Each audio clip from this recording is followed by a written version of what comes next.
Olá pessoal, tudo bem? Nossa segunda parte da nossa aula de Fundamentos da Arqueologia e da Pré-História no Brasil. Hoje vamos ver justamente a introdução à arqueologia, né? O que a gente vai ver, né? A gente vai apresentar o nascimento da arqueologia como ciência histórica, a gente vai estabelecer a sua distinção com relação a outras ciências históricas, a gente vai mencionar as ferramentas e o conteúdo estudado pela arqueologia e apresentar os principais nomes também da própria arqueologia, né? Então, a gente vai fazer essa introdução aos estudos da arqueologia como ciência e disciplina. Então, para iniciar, para vocês entenderem, né? A arqueologia é uma forma de história e não uma simples disciplina auxiliar. Os dados arqueológicos são documentos históricos por direito próprio e não meras confirmações de textos escritos, né? Então, exatamente como qualquer outro historiador, um arqueólogo estuda e procura reconstruir o processo pelo qual se criou o mundo em que vivemos e nós próprios, na medida em que somos criaturas do nosso tempo e do nosso ambiente social. Bom, aliás, frase não, que é uma grande, né? É um trecho do arqueólogo Gordon Childe e ele ilustra bem a definição do trabalho da arqueologia, ok? Então, conhecer o passado sempre foi um dos principais desejos humanos, né? O desejo de desvendar os caminhos percorridos por outros homens e mulheres em outras épocas teve, desde muito cedo, vários adeptos. O hábito de procurar e colecionar objetos do passado, assim como ferramentas do homem que os produziu, deu origem aos gabinetes de curiosidades, né, que mais tarde seriam organizados como museus. A arqueologia será considerada uma tentativa do homem de encontrar objetos do passado da humanidade que permitam identificar os seus autores, a cultura que os produziu, assim como sua organização em relações sociais, políticas e econômicas, né? A bem-sucedida série de filmes de aventura do arqueólogo Indiana Jones despertaram curiosidade e interesse por essa profissão, mas por trás da imagem atraente, muitas vezes sexy, inspiradora de filmes, romances e livros, os mais variados, o arqueólogo tem um trabalho árduo, sério e distante das peripécias das telas, né? Assim como as outras ciências, a arqueologia tem um histórico de nascimento por volta do século XIX, né, no bojo do imperialismo como subproduto da expansão das potências coloniais europeias e dos Estados Unidos, que procuravam enriquecer explorando outros territórios, né? Então, a arqueologia ela pode ser interpretada como uma ciência que estuda os artefatos, né, as coisas, né, os objetos que foram produzidos pelo trabalho humano. O trabalho da arqueologia e do arqueólogo então, procurar tais artefatos por meio de técnicas de escavação e restauro. A origem grega da palavra arqueologia, né, que é arcaios, né, passado, antigo, e logos, né, que é ciência, estudo, pode ser apontada como um dos motivos que levaram a tal concepção do trabalho arqueológico, uma vez que também as pesquisas mais antigas, talvez, né, tenham dado ênfase ao estudo dos restos materiais de uma atividade exercida pelo homem no passado, né? Por outro lado, não parece ser possível tratar somente das coisas, né, sem considerar o homem que a produziu e a usou. Daí a necessidade de ampliação dos campos de atuação da disciplina. Os esforços no sentido de compreender os estudos arqueológicos atuais têm origens muito antigas, né? Alguns autores, como Robran Gonzalez, né, que propõe dividir em quatro os períodos para estudar a evolução no campo de estudo da arqueologia, né, como o período especulativo, né, que vai dar mais ou menos a descoberta da América em 1492 até 1840. Depois tem o período descritivo, classificatório, que vai de 1840 até 1914, início da Segunda Guerra, da Primeira Guerra.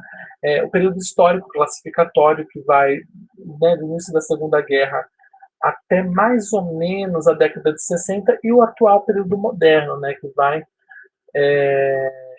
é a partir da década de 1960. Né? Então, inclusive, ele pode ser estendido até os dias atuais. Né? Então, o período especulativo, né? Então, nessa fase, a preocupação se voltava inicialmente para a coleta de materiais considerados exóticos. Os colecionadores reuniam o material recolhido em viagens pelo mundo e os guardavam nos gabinetes de curiosidades. A partir do século XV, os contatos com a Ásia Central, a Mesopotâmia e a Pérsia irão revelar construções desconhecidas pelos europeus, os templos indianos, as ruínas de antigas cidades e as porcelanas chinesas e japonesas. Né? Então, as grandes navegações nos séculos seguintes colocarão em contato povos completamente diferentes daqueles conhecidos até então. Os traços dos habitantes das Américas despertaram vários questionamentos, inclusive sobre a sua pertença ou não à espécie humana. As expedições estrangeiras irão, pouco a pouco, revelar as sociedades dos astecas e depois dos maias. Essas descobertas causam desconforto entre os europeus, né? E no século XX, as pesquisas se voltaram, né, para a busca da antiguidade do homem americano ganharam vulto, né? Então, o século XVIII verá a preocupação da Europa em conhecer as suas próprias origens, e as pesquisas se voltam para grandes monumentos, como o Stonehenge, né, lá na Inglaterra, aquele monumento das pedras, né? Então, continuam as escavações em sítios já conhecidos, né, como a Pompeia e Herculano na Itália. Né? Embora haja um reconhecido aumento no volume de pesquisas em solo europeu, segue o interesse pelas pesquisas arqueológicas em sítios tradicionais, como o Egito. Tal curiosidade é alimentada por significativas e importantes descobertas, como a Pedra da Roseta, lá no Egito. Né? Então, você já ouviu falar na Pedra da Roseta? Né? Então, faça uma pesquisa para descobrir sobre o significado dessa pedra encontrada pelo exército de Napoleão Bonaparte no finalzinho do século XVIII, né, em 1799. Confira o seu conteúdo, as dimensões, a origem e tudo mais, né? Então, ainda com uma característica especulativa, a arqueologia terá sua primeira publicação no formato de jornal anual, e essa será em 1770 a primeira publicação sistemática sobre as pesquisas arqueológicas. Na mesma época será organizado o British Museum, né? Com o objetivo de abrigar cerca de 80 mil peças colecionadas por Hans Sloane. Né? E no final do século XVIII, início do século XIX, foram influenciados pelos movimentos do iluminismo, e com a arqueologia também não poderia ser diferente. Segundo Robran Gonzalez, a arqueologia fornecia um excelente suporte à ideia do progresso humano, e os artefatos em pedra, que até então tinham sido coletados, bem de forma dispersa, passaram a ser relacionados às sociedades europeias antigas e anteriores ao conhecimento do ferro. Se iniciou, assim, um sistemático interesse em antiguidades como fonte de dados sobre a condição humana. De qualquer forma, o foco das atenções continuou sendo dado ao artefato, com raras informações sobre o contexto em que foram encontrados. No Brasil, as crônicas do descobrimento sempre deram destaque aos indígenas e sua diversidade, tanto física quanto cultural ou moral. Então, como características da predominância do olhar especulativo desse período, o Robran Gonzalez ele destaca, entre outras, a pobreza dos dados arqueológicos em si, a falta de uma tradição e profunda aceitação teológica dos fenômenos naturais e culturais do passado, né? Então, as deficiências no estudo e na aplicação de técnicas de pesquisa não podiam classificar a arqueologia como ciência, mas os primeiros passos já tinham sido dados. Já no período seguinte, né, que vai de 1840 até 1914, que é o período descritivo classificatório, então nesse período irá marcar uma mudança de atitude e de visão da maioria dos escritores estudiosos em arqueologia. O foco dos estudos passa a ser a descrição de materiais, especialmente as obras arquitetônicas e os monumentos. O objetivo é tornar a arqueologia uma disciplina sistemática e científica, e as pesquisas começam a receber financiamentos. Embora no início do século XIX marque a descoberta de antigas ocupações no Novo e Velho Mundos, né, a inspiração bíblica continua sendo a principal fonte para a procura de civilizações perdidas no Egito e no Oriente Próximo. Né? Então, tais expectativas acabam sendo atendidas com grandes descobertas na Mesopotâmia, assim como as esculturas assírias e a cidade bíblica de Nínive, né? E a finalização dos trabalhos para decifrar os códigos da escrita cuneiforme. É ainda nesse período que o banqueiro alemão Heinrich Schliemann, inspirado na Ilíada de Homero, identificou a cidade de Troia no oeste da atual Turquia. Então, esse período irá sofrer uma série de influências sobre o estudo da arqueologia e sua consolidação como disciplina. Com o auxílio da geologia, a arqueologia ganhará bases para escavações e as descobertas irão apontar para um passado remoto da humanidade. O resultado das pesquisas abala os pressupostos bíblicos acerca das origens do homem. Existe a possibilidade de uma pré-história, e os estudiosos começam a descobrir a antiguidade da humanidade. Assim como aconteceu com a sociologia e a antropologia, também a arqueologia será impactada pela obra de Charles Darwin e os conceitos das três idades, né? E isso ganhará suporte para ser desenvolvido e usado para datar os artefatos. Para quem não lembra, as três idades, né, foram divididas em Idade da Pedra, Idade do Bronze e a Idade do Ferro em 1848, por sugestão do dinamarquês C.J. Thomson, né? Mais tarde, a Idade da Pedra foi dividida em Paleolítico, ou Idade da Pedra Lascada, e Neolítico, que é a Idade da Pedra Polida. Atualmente, a Idade do Ferro é conhecida também como a Idade dos Metais, né, como nós vimos na aula passada. Essa divisão ganhará ajustes, mas será difícil atribuí-la a continentes como o africano ou o americano. Então, na esteira de estudos de Darwin, também a sociologia vê a possibilidade de, partindo do mesmo pressuposto, né, a evolução das espécies, sobrevivendo a que melhor se adapte ao meio, dividir as sociedades em três estados: o selvagem, o bárbaro e o civilizado.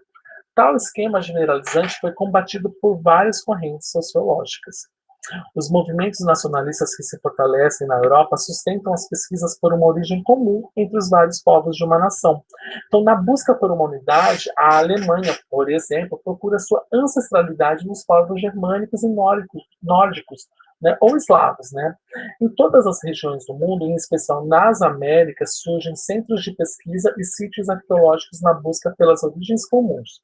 Como resultado desse crescente interesse pelos estudos arqueológicos, ainda o Roban Gonzalez afirma que, de um modo geral, essa fase descritiva, classificatória, constitui o berço da arqueologia sistemática, resultando em sua definição formal enquanto disciplina. Se deu início às eras das descrições e classificações criteriosas, ao desenvolvimento da tipologia, ao mapeamento geográfico dos achados, bem como à realização de grandes quantidades de pesquisas de campo. No início do século XX, a arqueologia começou a ser lecionada em universidades, dando treinamento a novos profissionais. A aliançada arqueológica com a antropologia começou ainda no final dessa fase e foi fundamental para o desenvolvimento conceitual da disciplina. Então, o período seguinte irá tratar sobre os princípios fundamentais da arqueologia, né, que é o período histórico classificatório. Período curtinho, foi do início da Primeira Guerra Mundial, em 1914, até 1960. Então, devido ao avanço no campo da pesquisa arqueológica no início do século XX, marca a necessidade de classificar a grande quantidade de material coletado nas escavações, como também estabelecer sistemas cronológicos regionais e a descrição do desenvolvimento cultural de cada área. Os avanços continuaram em todas as regiões clássicas de pesquisa, mas as principais contribuições serão dadas pelos sítios nas Américas, inclusive com a criação de novas técnicas de escavação. Entre os estudiosos, alguns ganharam destaques por suas contribuições, como foi o caso de Gordon Shield, né, que desenvolveu técnicas para o estudo dos vestígios, tanto na distribuição vertical ou cronológica, como a partir de sua posição nos estratos, ou sequência estratigráfica. Né? O enfoque horizontal, ele se preocupava com a distribuição espacial dos vestígios. Então, a seriação foi considerada como um principal instrumento metodológico para ordenar os vestígios através da presença ou ausência de determinados artefatos ou atributos tipos, né? O conceito de tipo foi muito importante para a arqueologia americana e, embora bastante útil, se mostrou insuficiente devido à grande diversidade de variáveis que os materiais apresentavam. Importante avanço nesse período foi a criação dos principais fundamentos para a análise das indústrias líticas e cerâmicas e para o desenvolvimento da arqueologia numa perspectiva histórico direta. Então, todos esses métodos tinham como objetivo a elaboração de sínteses regionais que procuravam ordenar os dados arqueológicos de uma determinada área em uma perspectiva temporal e espacial.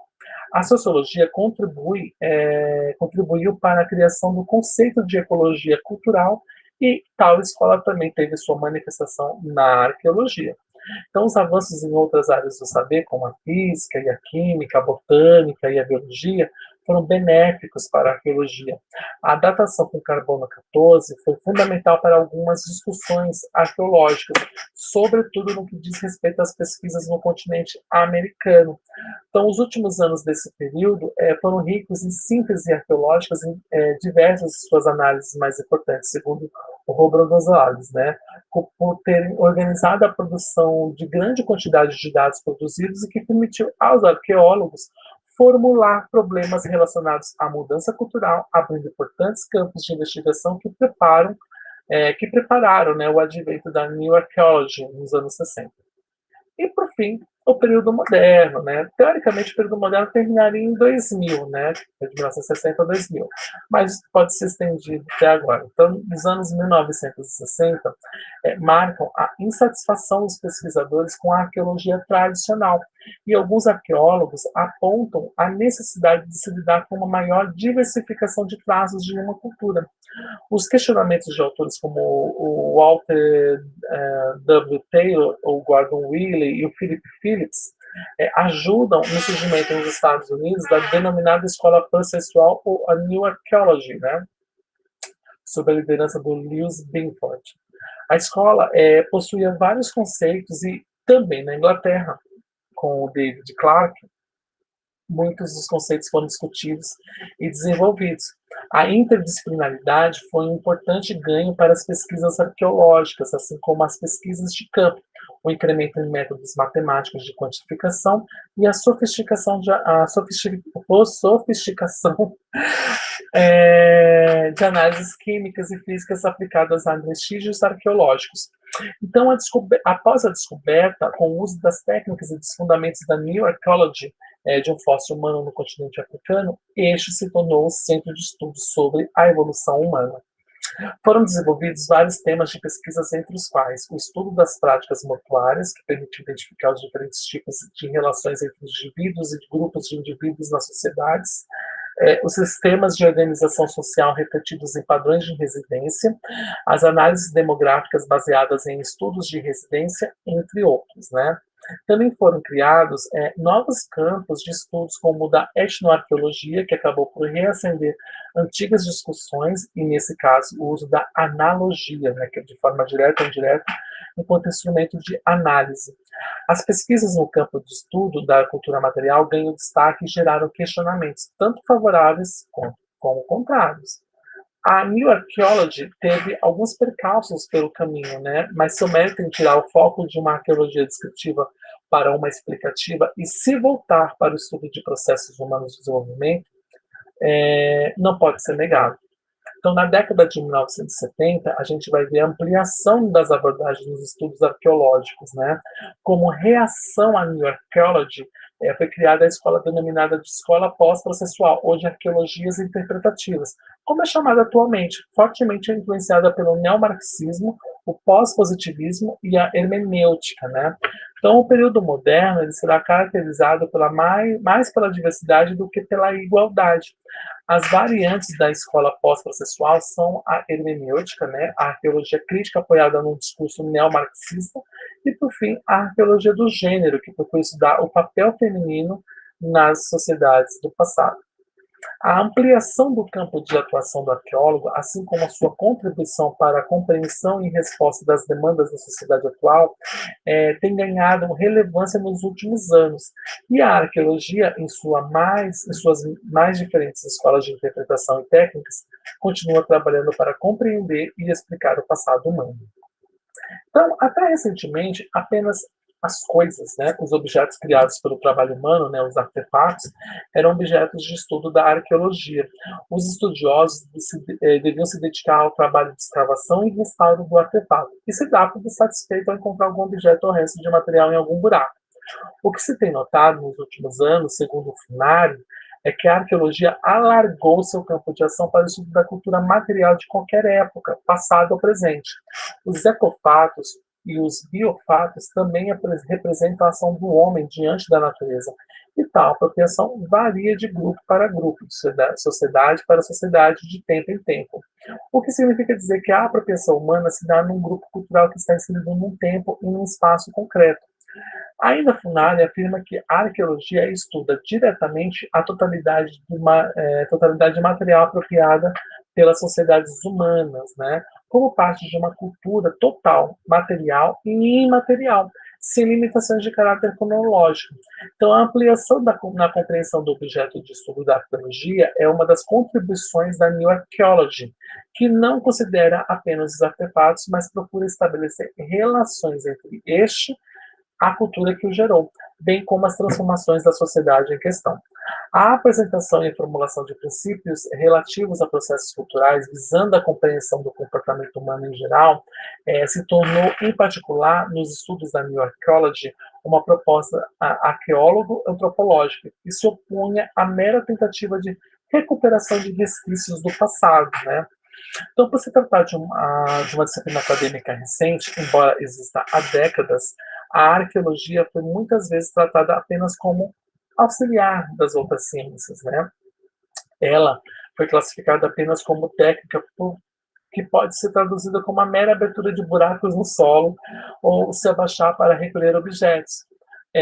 Ao arqueólogo compete o trabalho braçal, né? Se valendo das novidades trazidas pela escola estadunidense, se considera que a especificidade da arqueologia consiste em tratar particularmente da cultura material, das coisas, de tudo que, em termos materiais, se refere à vida humana no passado e no presente. Então, alguns arqueólogos famosos eles se tornaram famosos sobretudo pelas marcas pessoais que imprimiram em suas pesquisas ou nas descobertas que fizeram.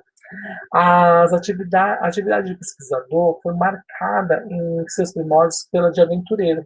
Assim, os primeiros nomes que destacaram na arqueologia são aqueles que fizeram de suas buscas verdadeiras e inspiradoras aventuras. Com destaque, como destaques a gente tem o alemão o Heinrich Schliemann e o inglês Howard Carter, né?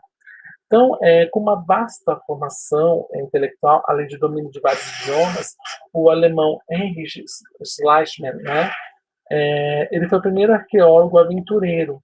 Dentre as suas formações, se encontra, inclusive, a filologia e a arqueologias egípcias, né?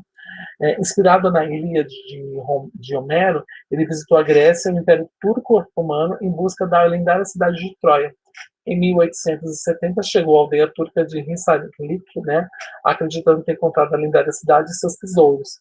Suas aventuras foram fontes de inspiração para muitos na busca por tesouros da antiguidade.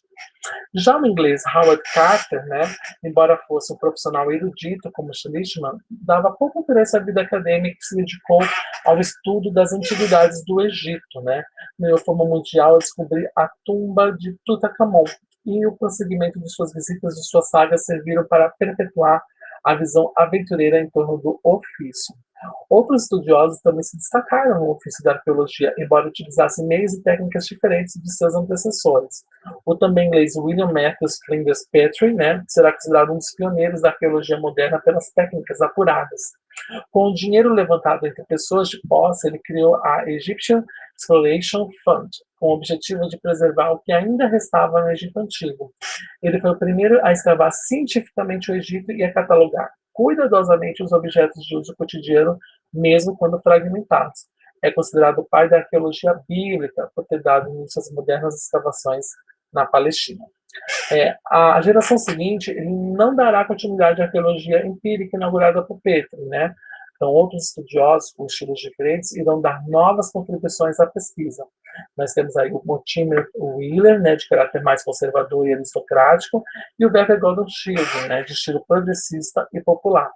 O Mortimer Wheeler, né, se formou em estudos clássicos e se dedicou à vida acadêmica. Né, ele foi diretor do National Museum of Wales, né, se empenhou em 1937 conseguiu realizar a criação do Instituto de Arqueologia no Museu de Londres. Ele deu importantes contribuições para as pesquisas das civilizações antigas na região do Rio Indo e se tornou, em 1944, o diretor-geral do Archaeological Survey of India.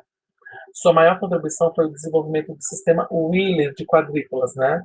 Ele escreveu para jornais e revistas e participou de programas de rádio. Ele se tornou ainda muito mais influente entre os pesquisadores ao afirmar que o arqueólogo escava pessoas, e não coisas.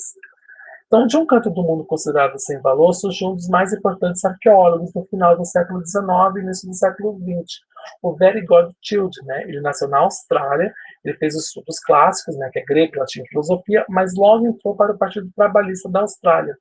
Ele percorreu a Europa e, depois de realizar vários estudos, ele se tornou, em 1927, catedrático de arqueologia em Edimburgo, na Escócia. Embora seja considerado o maior teórico dos estudos arqueológicos, o Shield também foi o mais prolixo, né, e bem-sucedido divulgador da disciplina.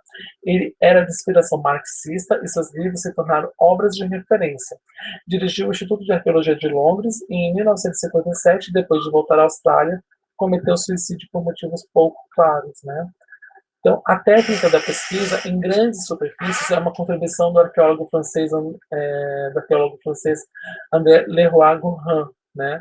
Em sua formação próxima à etnologia, ele levou um tipo diferenciado de arqueologia como o estudo do modo que as pessoas vivem em sociedade. Ele estudou russo, chinês e viveu no Japão como pesquisador. Ele foi curador do Museu Guimet e do diretor associado do Novo Museu do Homem, né? Professor de Lyon, depois da Sorbonne e do Collège de France. Ele formou arqueólogos franceses e de muitos outros países, como o Brasil. Segundo Funari, a sua visão humanista, tanto da disciplina como das culturas, considerava todas as sociedades e povos dignos de valor. Essa postura que valorizava o ser humano foi fundamental, por exemplo, para que no Brasil surgisse uma arqueologia preocupada com os vestígios indígenas, e teve na pessoa do jornalista e intelectual Paulo Duarte um de seus principais pioneiros. Então, como a gente vê, o campo de estudo da arqueologia abre muitas possibilidades, pois o homem está sempre em busca de suas origens. E para complementar tudo isso que eu falei, eu vou deixar um documentário sobre um dos sítios arqueológicos, né, mais conhecidos da Europa, que é Pompeia. Vou deixar o link do vídeo aqui na descrição aqui no YouTube, tá bom? E, e a gente vê na próxima aula, né, que vai ser sobre... Vamos ver.